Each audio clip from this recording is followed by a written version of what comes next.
AITA for going no contact with my entire friend group after discovering they had voted, in a group chat, to exclude me.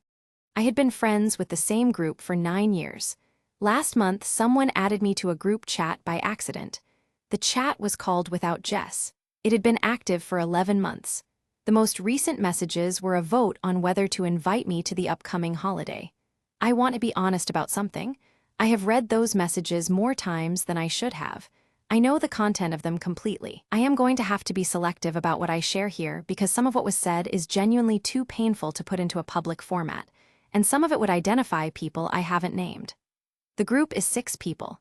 We have been friends since our mid-20s.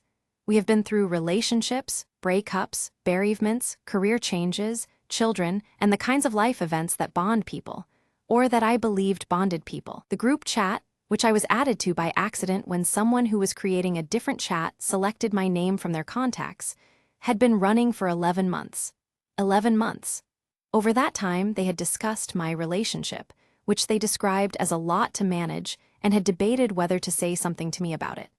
My work, I changed careers 2 years ago and had apparently been talking about it too much. My grief, my father died 14 months ago, and from the messages, it seemed that the frequency and depth of my grief had become exhausting.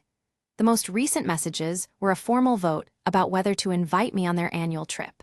The vote was 4-2 in favor of inviting me.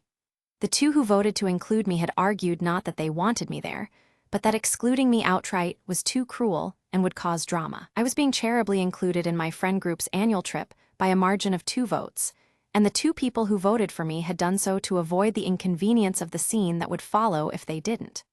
I left the group chat.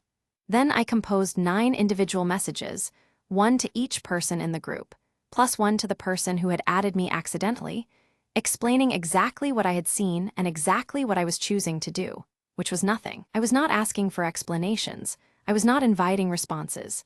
I was telling them what I knew and what I had decided. Am I the asshole? Update 3 months later. I have received responses from 5 of the 6 people. They range across a spectrum from defensive to apologetic to, in 2 cases, genuinely remorseful in a way that has been complicated to receive. The person who added me to the chat by accident contacted me 3 times.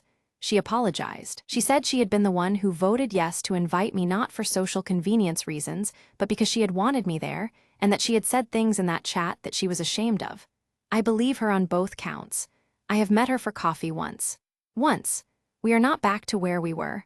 I don't know if we will be. I have not responded to the others. I have been thinking a lot about what this tells me about the years that preceded this discovery. I have been in those memories, every gathering, every trip, every late night in someone's living room, and trying to locate what was real and what was performance. This is a particular kind of grief. I would not wish it on anyone.